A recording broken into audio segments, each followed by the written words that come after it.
Coucou les amis, bah écoutez, j'avais envie de vous faire une petite vidéo concernant un petit peu tout ce qui se passe autour du Covid, etc. Alors je vais pas vous refaire un live sur le masque ou pas masque, etc. Parce que je crois, et je suis d'ailleurs étonnée que certains qui prônent le développement personnel, qui sont thérapeutes, etc. Ne voient pas plus loin que le bout de leur masque, j'ai envie de le dire, ou que le bout de leurs petits intérêts. Il ne s'agit pas de complot. Il ne s'agit pas de rester focalisé sur masque ou pas masque, atteindre des libertés ou pas. Ceci dit, si votre liberté s'arrête au port du masque, vous avez un vrai problème et vous avez vraiment raison de vous poser des questions. Il ne s'agit pas non plus de parler de complotisme, de savoir si le virus a été créé par Pierre, Paul ou Jacques. À la limite, quelque part, on s'en fout de ça. Moi, je crois qu'il y a quelque chose de beaucoup plus grave que ça. Et cette chose qui est plus grave que ça, c'est que le Covid, ce virus, il est né de la nature.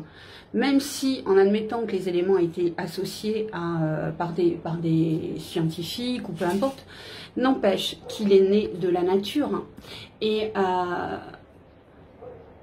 tout comme lorsqu'il y a des catastrophes naturelles, tout comme lorsqu'il y a des ouragans, des tsunamis, des tremblements de terre, c'est la Terre qui nous parle.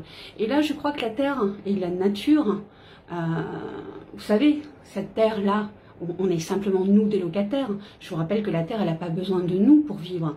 Et là, je crois qu'elle nous a mis un grand stop.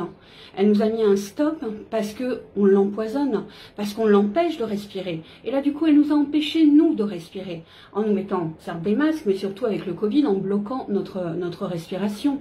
Et je crois que c'est ça qu'il faut quand même un petit peu réfléchir là-dessus. C'est comment se fait-il qu'il y ait, en plus on l'a vu quand on a été 3 mois en arrêt au niveau mondial, la nature a repris ses droits, tout le monde était là, applaudissait, waouh, c'est beau, c'est génial, c'est ci, c'est ça.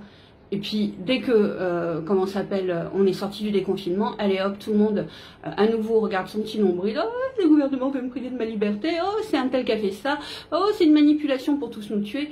Ouais, bon, ceci dit en passant, et comme beaucoup de gens l'ont dit, la grippe tue plus de gens. Hein, donc, s'ils avaient prévu de faire un nettoyage par le vide, ils s'y sont mal pris parce que le Covid n'a pas tué, je sais plus combien. Enfin, le ratio est complètement délirant. Il aurait mieux attendre une bonne grippe de cet hiver pour tuer du monde. Donc non, c'est les complotistes, arrêtez. Par contre, dites-vous que c'est la Terre qui a comploté contre nous, et elle a bien raison, parce qu'on agit comme des enfants gâtés. Et là, le problème, c'est que à peine le déconfinement sorti, ça y est, vous êtes à nouveau, tout le monde est là, en train de parler de ses petits droits, de son petit truc, de son petit machin, et personne ne se pose la question de... moi, j'ai vu aucune vidéo dans ce sens-là, de comment traiter mieux la terre, comment être plus écologique, comment faire des choses qui soient consommées un petit peu plus mieux, plus en rapport, en respect avec la terre, etc. Vous trouvez pas que c'est ça le vrai problème? Parce que là, elle nous a lancé un avertissement, la Terre, l'univers, parce qu'elle nous a dit, vous les petits parasites là, moi j'ai pas besoin de vous, vous m'embêtez, je vous mets un stop, hein. S'il faut je vais taper encore plus fort, et elle aura raison. Donc je pense que là, moi j'ai envie de lancer une alerte par rapport à ça. Arrêtez d'être centré sur vos petits droits, vos petits machins, pardon, vos libertés, vos pseudo-machins, et dites-vous qu'il faut arrêter de se comporter en enfant gâté, et que la Terre, là, elle nous a dit, tu m'embêtes, maintenant, laisse-moi respirer, respecte-moi, et voilà. Enfin, je sais pas ce que vous en pensez, mais moi, je pense que le fond du problème, il est là. Et si vous le faites pas pour vous, faites-le pour vos enfants, pour vos petits-enfants et pour les générations à venir. Parce que de toute façon, nous, on l'a tellement pollué, cette terre.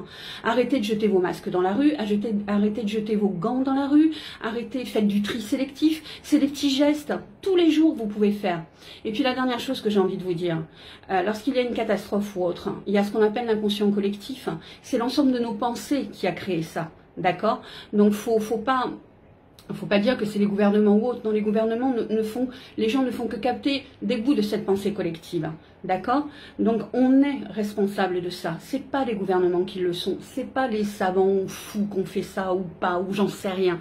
On est responsable de ce qui vient de se passer et on est responsable de la maison dans laquelle on habite. Et la maison, ce n'est pas le toit que vous avez sur la tête, c'est au contraire la terre que vous avez sous vos pieds. C'est celle qui vous nourrit. Et si vous voulez qu'elle continue de vous nourrir, de vous abreuver, de vous accueillir, eh ben, il va falloir la respecter davantage. Ce serait quand même dommage de comment ça s'appelle, de perdre cette beauté que j'ai derrière moi, n'est-ce pas? Et la beauté que vous avez dans les terres, partout, dans n'importe quel pays. Vous ne trouvez pas? Voilà, c'était ma petite réflexion. Et je vous souhaite une agréable soirée. Ciao, ciao!